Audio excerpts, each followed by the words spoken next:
Supporting children with specific learning disabilities requires a collaborative effort from educators, parents, and schools.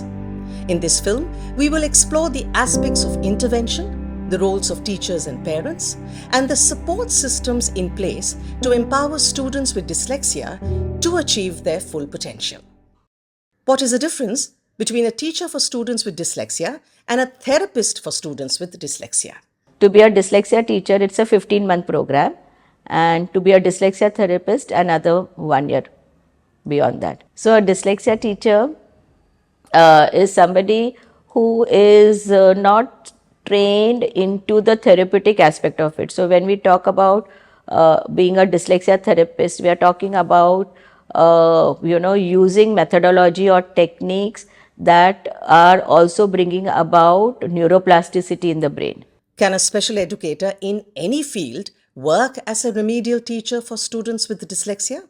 To work as a remedial teacher or to work with students with dyslexia, you need to be trained specifically in an Orton Gillingham based program methodology, because that is the program, right? So, even if a special educator has a specialization in learning disability, that special educator still needs to get trained in an Orton Gillingham based methodology to be able to work with students. So, it's not that they do, the ones with a specialization in learning disability cannot work with students with dyslexia, but they will, over a period of time, they realize that somewhere they face a block, because with mild, issues, the general remediation that they have learned, they are able to, work with the children.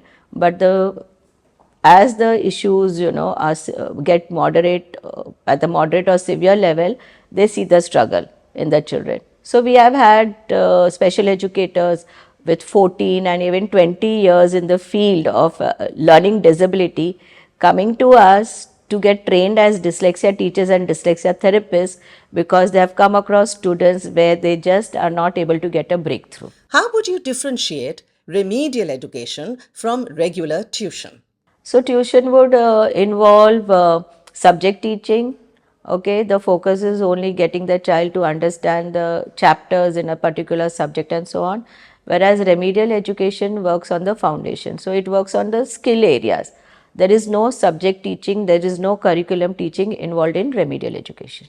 What is the time commitment required from parents for remedial intervention, and what are the associated costs for these classes? So, yes, remedial intervention requires commitment on the part of the parents to begin with, because the parents have to take time out to get the child to the remedial teacher or the dyslexia teacher for the classes. So, remedial intervention has to be 3 times a week for an hour each. It has to be consistent, no gaps. Okay, minimum 2 years of remedial intervention in an Orton Gillingham based methodology. When it comes to money, yes, it depends on whom you go to. So, private practitioners would be expensive, but you also have NGOs and hospitals, certain hospitals who have a learning disability clinic and a learning disability intervention center, which the parents can approach to those who have financial difficulties. Also, remedial education is expensive because it is one-to-one. So, sometimes it could be 2:1 ratio, but usually 1:1 in case of moderate to severe difficulties. If you commit yourself to 2 years of remediation, you will see the results. That is what we mean. And yes, time is a factor, but one needs to understand that if you are putting your child for extra tuitions or extra classes for subject, for various subjects, but you are not getting the results, right? The children are still struggling. That is why you have, you have approached a remedial teacher or a special educator. So, you need to understand that as long as the foundation, okay, is not strong, no amount of, extra classes is going to help that child. You have to build that foundation, and it's only the remedial classes that will help build that foundation. What role does mainstream schools play in supporting students with dyslexia? So, as per the Rights for Persons with Disability Act 2016, it is mandatory for the schools to screen all the students from 8 years onwards for specific learning disability, and not just specific learning disability, all the 21 disabilities listed in the Act. So, that is the responsibility. Schools cannot shirk from that. Once the students are identified, they have to make available some kind of intervention for the children. In spite of intervention, if the children are still struggling, then they have to refer the children for assessment and diagnosis to the recognized, hospitals or organizations or professionals.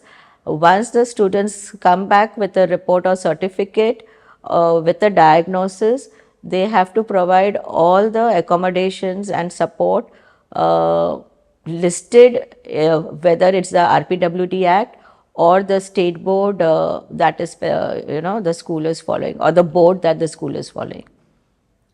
What accommodations are available for students with specific learning disabilities in Maharashtra? Okay, Maharashtra has been the leading and state where accommodations is concerned, where for SLD as well, it's the pioneer in the field. So all accommodations, the children right from grade 1 to students pursuing their post graduation, at all levels they get accommodations. So in the lower classes, it's oral evaluation, it's reading out the papers, objective type of papers. Then as you move ahead, exemption from maps and graphs, you get reader, you get writer, you have alternate subject options instead of maths and science. So yes, a lot of accommodations are provided, and the circulars, the general resolutions regarding the accommodations are available on the government side. What percentage of students with dyslexia have you observed continuing their studies versus opting out of education? So, as far as my experience has been, those who have, the students that I have worked with, or who have been with, even if I have not worked with them directly, but through the organization that I am attached to, what I have seen is that if they get the right kind of help and intervention and the support, and if they are availing the accommodations, by and large majority of them are able to do mainstream education. They go into colleges, and surprisingly they do well in colleges as opposed to school, because the pressure or the stress on having grammatically correct English language, and your spellings and your sentence structure is not given importance in college, because you have children from other medium of instructions also coming there. So they do very well. The main struggle hurdle is crossing your 10th. And yes, the ones with very severe ones with late diagnosis, the ones who come in late, at a later stage are identified, or there is a delay on the part of the parents in acceptance. What we have seen is some of them do, pass the hurdle and do their boards, with accommodations. But there are some who have severe difficulties, and they may then have to opt out for the National Institute of Open Schooling.